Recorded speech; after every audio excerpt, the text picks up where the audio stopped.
Welcome to the show today to Instant Celebrity Maker, and I've got a great guest who's been incredibly patient as we've gotten started here, Mark Galvin from ePresence. Say hello, Mark.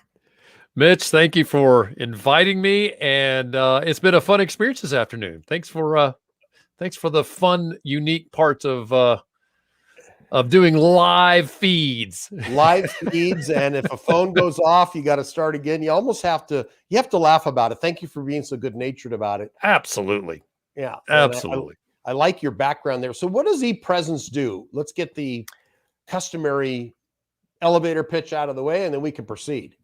Outstanding. So ePresence is a full-service social media agency. So we do everything social, but we focus exclusively on social. So that's company social media management. That's from getting somebody active, keeping feeds active, to the creative aspects, even ad management.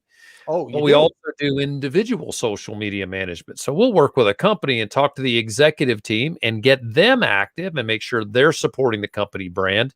We also offer consulting and webinars, and we have our own podcast called How's Your ePresence, where we talk about digital marketing techniques and how businesses, really we focus on the SMBs. How can they do some digital marketing a little better? Always giving them some tips on our show, How's Your ePresence. Okay, great. So how would your friends describe you? Oh, wow. Assuming I have friends. No, I'm just kidding. Yeah, that is a nice assumption. Yeah. So my friends would probably start off describing me, at least I hope they would, that I have high integrity. I really believe that your word is gold. And if you're going to promise something, that you're going to carry through. And if you can't, you honestly come up and say, you know what, I promise this, I'm not able to execute it the way I thought I would. I've let you down, but I'm going to do my best to make it up, or find somebody who can do that for you. Integrity is extremely important. So I think that they would describe me that way. They also would probably describe me as being the guy who likes to talk. I certainly have no problem in having a conversation with folks. So I think that would be the other thing that they would mention. Okay. And this can be either in business, personal, or however much you want to divulge. What is your greatest accomplishment? So I would like, can I have two? You can. Maybe they're not even one equal. with the big square. You've got the big square. You can do as you want. That's right. I love that. My biggest accomplishment is certainly my family. I've got 3 kids. I've got a son and 2 daughters. My son's 25. I have a daughter 22, another daughter who's 18.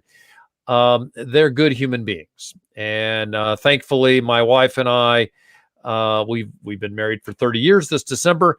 I think that's a huge accomplishment. We focused on our kids, wanted to make sure that we gave them the tools, the ability to really be happy. And I think we've done that.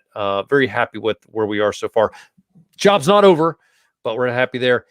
And then my other accomplishment is ePresence. I was a hotelier for 28 years. I left the hotel business. I went to a marketing firm, and there I saw the ability to be an entrepreneur was something within my reach.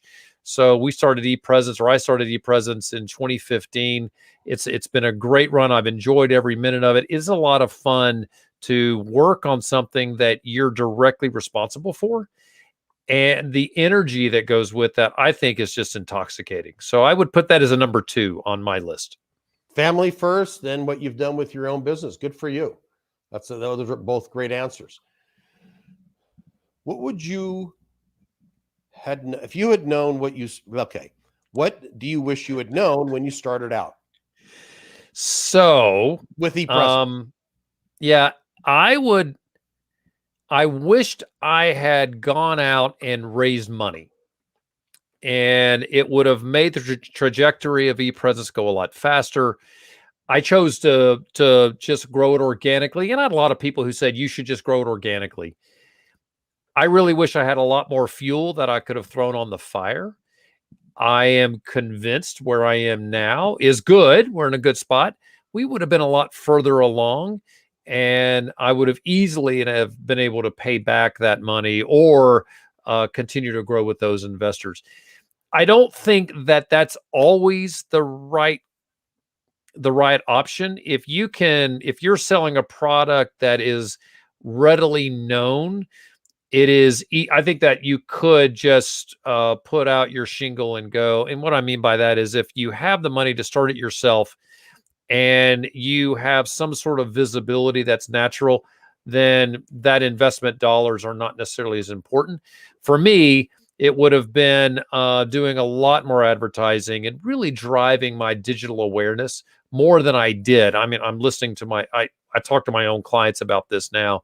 You've got to make sure you get your messaging out there as quickly as possible and start defining who you are and sharing why people do business with you. And I should have done that a lot faster in the beginning, and funding would have helped with that. Sure. Okay. Well, hindsight's always 2020, and these are learning experience because when you get asked 100%. about it. So, okay. What are you curious about right now? Ooh, that's interesting. Curious. So I'm always curious of what's going on in the digital marketing world, but I don't know that that's really what I would say I'm most curious about. I am really curious about where the internet's going to go long term. There's a split culturally going on in the US where if you look at media outlets, for example, let's take the New York Times. It used to be, I don't know, 20 years ago, maybe, yeah, I think 20 years ago would fit.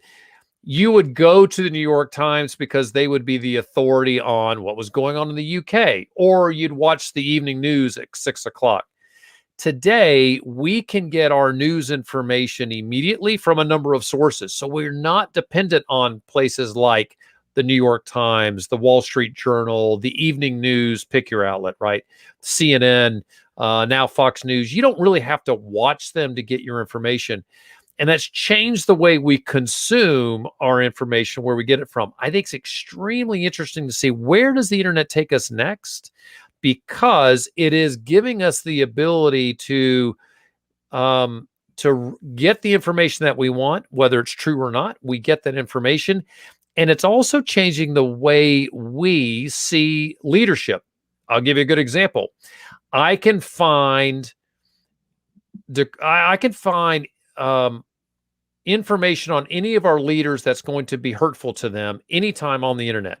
So you can't just be really great at your job and then have a slip up or two like we all do. I mean, honestly, we are all not perfect beings. We are going to make mistakes.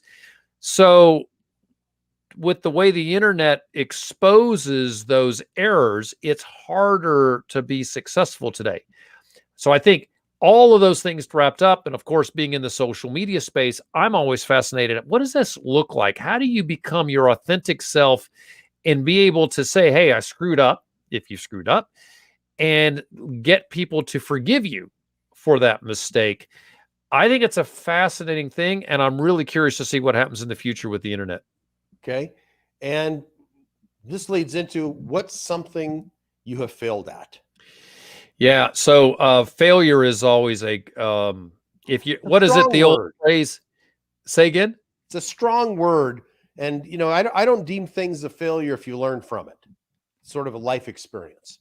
So, but I'm trying to remember, didn't Henry Ford say, if you're not learning, you're not failing enough, or something like that? That's if you're not failing enough, you're not. Yeah, exactly. We'll have to go get the quote, but yes, it's in that genre. Yeah. If you're not failing, you're not learning enough, right. It's something like that. The whole point is, if you're not failing, you're not growing. If you're not failing, you are not learning anything new. So it is so important to fail.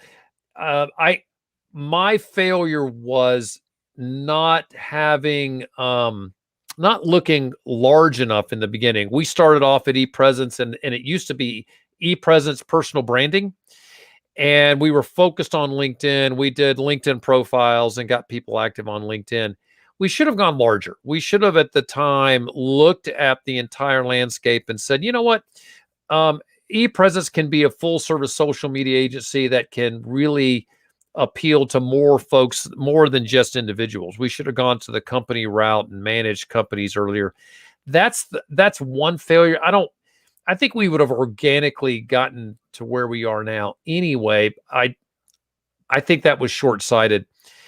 The other, there's one other failure that I should probably mention, and that is that it's easy to work through networking and build relationships with people. And what I should have done is I should have realized, okay, this is a good relationship. I enjoy it, but it's not profitable for my company.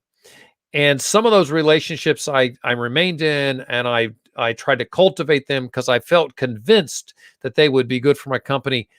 I should have been a little more aware that those relationships really were not going to help me grow.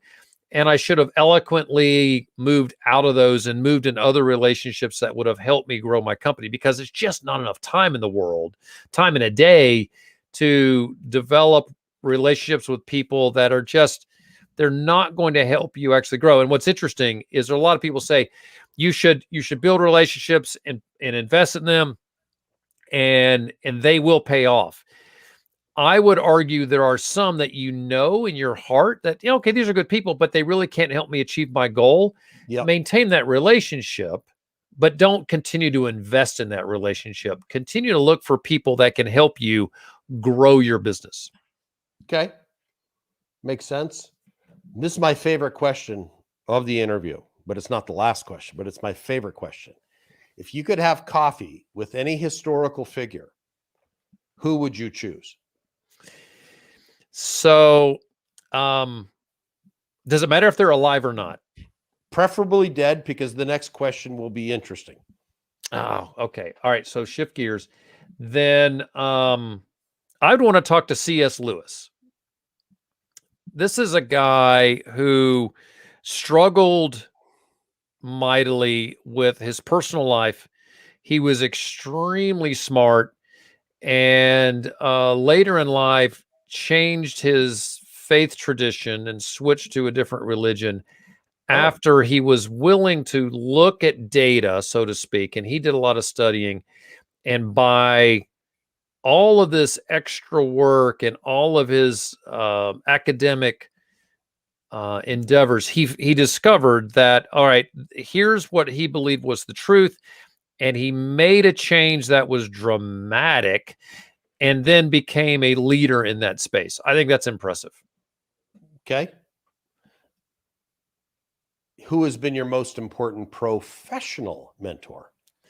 Yeah, so the person that I would really look to is a guy that I know. His name is Keith Hensley, and I worked with him in the hospitality business. He was the director of marketing at a hotel I was at here in Georgia, and I was able to bounce things off of him and get a full circle perspective on directions I should go into. He gave me great advice. He would always sit down with me, give me the time that I needed, when he honestly was an extremely busy guy.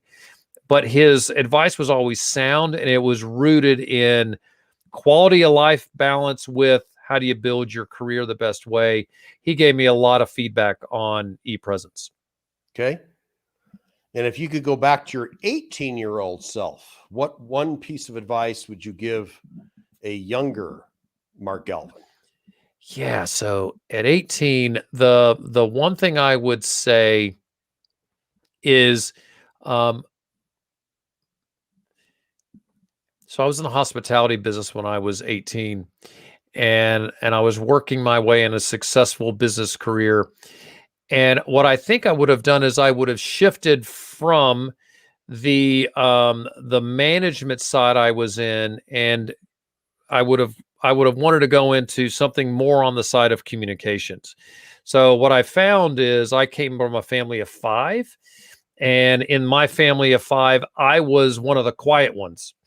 It didn't mean that I didn't like to communicate. It didn't mean that I was an introvert. It was just very difficult to compete with my brothers and sisters. So I chose not to. Okay. But if I could go back to that 18-year-old self, I would have said, find out quickly that you are a communicator. You enjoy assisting people. You enjoy training. You enjoy trying to help people do something that they don't do well better. And find a vehicle by which you can make a career there. versus trying to be a corporate, um, build yourself in a corporate world. I was never going to be a corporate success story because I'm Irish, and I constantly question those in authority. So it's better for me to get Oh, into that's a funny. position where I can kind of drive my own ship. Sure, I should have done that a lot sooner. I enjoyed my time in the hotel business. Don't get me wrong, and it is a great, it's a great industry. Took a hit during COVID, but a great industry. But I should have gone more on that communication route, maybe education, maybe other things where I was helping people and in potentially public speaking. But I should have done that a lot sooner. All right, you have goals. Now that you talked about, one of the things you mentioned was you wish you had been funded or had sought outside funding to grow ePresence to where it is today. Now, moving forward, what is your plan to achieve your goals now? Because I'm sure you have a Yeah, larger goal today. You're not done. absolutely. Yeah. So I think one of the challenges with a plan when you have someone like me who thinks by communicating, who thinks by talking, it's an important to to make sure that those goals are written down and that you have some sort of accountability partner, let's say. Okay. And I'd hired coaches. I went through a few coaches and realized that the thing that they did that was most effective for me is once a week or every other week. They said, "So where are you on your goal?" And I realized, you know what? I just need someone that can do this with me. Maybe I can find somebody that'll do it, and I don't have to pay them. Right. So what I've got is I've I've got a planner that I use where I make sure I'm writing down all my goals every day. I'm measuring where I am on my goals. Am I achieving that? Do I need to push that back? And then once a week, there's a good friend who's also a brilliant business person. We jump on an hour call once a week and go over our goals. Where are we? And we do this for each other, and we hold each other's feet to the fire. I have big plans for ePresence. I am working on raising money now with the mission of turning ePresence into a national brand so that when someone hears this or they're thinking, hey, I need social media assistance, they think of ePresence. And then we'll create a national platform where anyone, anytime that wants help with social media, they want consulting, they want training, they call us first. So to get there takes a big dream, working on those big dreams now and carefully plotting the steps that we need to implement to get there. Okay. And how do you overcome a challenge when life throws one at you? And believe me, it happens, and I don't even have to convince you or anyone else. That's Right. called life. Yeah. Yeah. Number one, I can't do it on my own. It is something that I pick up the phone and call some key people who can help me work through it. The challenge is it's easy to think that we know all the answers. I find that I do best when I'm bouncing ideas off various people that are either mentors or people that are in my space. So when there's a huge challenge, my first thing is to pick up the phone and call someone who I know will give me their time, Mm-hmm. who is willing to chew that up with me. Um, I also I think it's important to have people around you that love you, that will tell you that you have no clothes on, and that's a big deal. And oftentimes challenges in our lives come at us and we don't even know they're there. So I think it's extremely important to have people who love you enough to say, "Hey, you're screwing up here. You should fix that." Okay. And if you had to write a book tomorrow, what would you write about? Oh, my gosh, this is back to a topic I mentioned before.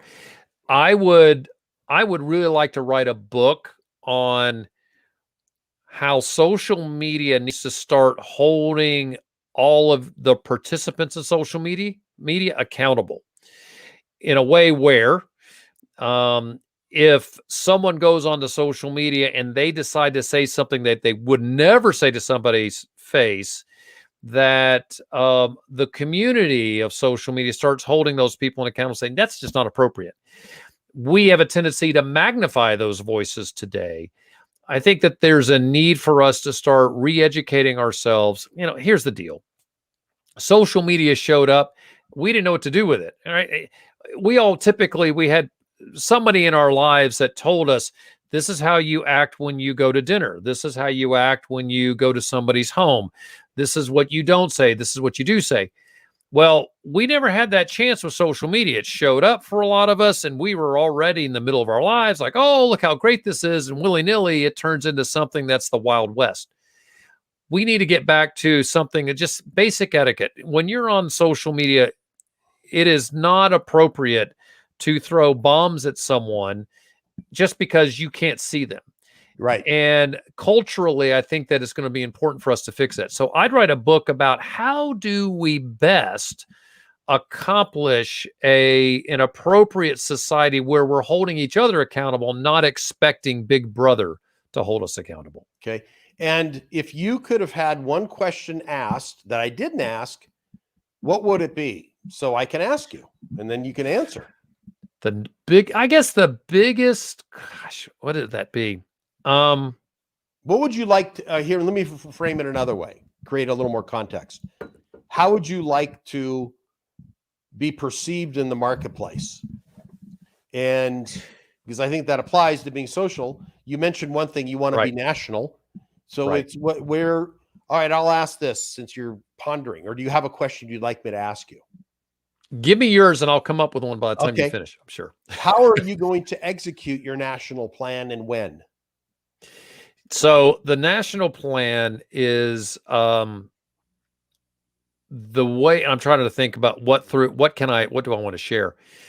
So we're going to go through 2 rounds of funding, and we're going to start off in a regional piece and start to build proof of concept on a regional basis where we create tiers and have a corporate entity that help major accounts, but we have satellite offices that are personally connecting with people, and then eventually able to grow into other markets through those satellite offices, with them able to scale up if they have a larger job that they run into, they just can't handle it. And that's really that's the struggle on social. There's a lot of people who just need a basic $400 a month and manage my social media for me. Right. But there's a lot of other organizations that need to spend between $2,000 and $5,000 a month because they need creative, they need video, they want full service branding, all those other aspects. And these satellite offices don't need to house all that in-house. So let's create a corporate entity that's supporting all these satellite offices so they can get in front of people, they can build brand awareness, but we're able to support everybody in the field with these basic structures. That's a little bit of how we plan to do that. So proof of concept for small few offices, and then eventually go national. And we're going to do it through using, quite frankly, a lot of traditional media versus digital. So we'll be on the radio in key markets where there's a large business audience, drive-in audience in the morning, to build that to start off with. Okay. How can I support you? Yeah. So the thing that we need more than anything else at this point is we're looking for e-publicists. We're looking for people who can come to e-presence, who like to do social media, who think that this is something that they're really great at. We have a system whereby we evaluate their ability, and we can plug them into the system. And long term, each of these folks could end up having their own office where they're building their own social media support system, and they're able to just to do what they love most, and that's to do social media. And we'll give them all the background tools, all of the mechanics, like billing, right? Nobody that does social media wants to worry about billing. So we'll take care of the billing. We provide the aggregator for them so they can post on multiple sites at one time, much like StreamYard allows you to stream all at one time. So those people that are interested in that, it would be great for them to reach out to us at info@epresence.me. And the other one is, we're looking for people that need help with social media. There's a lot of digital marketing firms that'll throw this in as an add-on. They do great work. We are focused on social. So we assign an individual person to each of our clients. So Mitch, if you're driving down the road and you hear something pop up on the news that you think is really interesting, that'd be great for your social. You can just blurt out, "Hey Siri, send Mark Galvin a text message. Tell him I want to talk about the change in the interest rate on my social media." Well, we get that message. We'll go out there. I think she's talking to me. We'll go out there. We'll find that content and we'll drop it on our client's social media because we developed that relationship. It is one of the biggest values that we offer because a lot of clients, a lot of people that we know that we work with love that they just have one name. That's all they have. That's all they need. And they're able to interact with that person. But we have this entire apparatus behind them to support each of those people to make sure that they're extremely successful. Okay. And selfish question, what would you say about your guest experience on the show? Part 2, not part 1. Well, number 1, the first experience was fun. So you're using StreamYard. I love StreamYard. It is a great product and provides a superior experience. This has been, it is always fun. I love doing podcasts. I love to sit down and see how other people do things because it gives me good ideas. And I like your questions. So your questions really made me think, and I will probably steal some of that if I might. You have at it, bud. Yeah. Okay. And what would you say is your final word? The final word is for anyone that is in business, look for something you're really good at because it makes life so much more interesting when you're focused on something that you enjoy. And let's be honest, business and work isn't always fun. And I certainly know that. But if you're in a space where the majority of the deliverables that you're responsible for are things you enjoy, is a space you like being in, then you're going to be successful. So I would urge you to do that. If you're looking at starting a business, make sure it's in a space that you really like. And then you'll find that when it gets hard, because it's going to get hard, when the revenue squeeze hits you because COVID hits, you're going to be able to get through some of those challenges because you really enjoy what you're doing. Great. Well, I'm glad you were able to share some great insights. And I love the fact, I have one final question. When you say social media, which are the ones that you cover? So I want to make sure that they're clear because I have different definitions. Which ones does ePresence hang their shingle and say we're experts on? So we are very good at LinkedIn. We're very good at Facebook and Instagram, and really those two integrate pretty well. Same company. Yep. Twitter accounts, we're very good at Twitter, and we also manage YouTube accounts really well. YouTube is technically considered the largest social media out there. It's interesting. A lot of people don't think of YouTube as social media. The other social media forms we do work in, but those are really our core competencies. Well, I find myself, I'm in social media quite aggressively. My team handles it over in the Philippines. It's a little bit different when you have non-natives handling it. And that's always another topic. YouTube is a completely different animal. Right. I find that's a completely different animal than the others. It is 100%. And that could be a topic on its own that we could address in later, because I've been on a huge learning curve with that and still feel like I'm in grade school. You've got a lot of followers, so you're doing well there. And the real trick is you got to have quality content. And as long as you're producing quality content, YouTube will, and the quality of content's important because people will watch more than just a few seconds of a video. When you've got people watching a lot more of your video, the most of your video, then you're going to be successful on YouTube. That's what they're looking for. And they'll reward you with suggested. And that's what everybody pines for. That's exactly right. Well, great. So yeah, you're doing well. All right, Mark, you've done a great job on this show. Thank you. And of course, for your patience in the beginning. ePresence, ladies and gentlemen, Mark Galvin, CEO. You'll see him out there on a national basis. Thanks for being on the show today, Mark. Thanks, Mitch.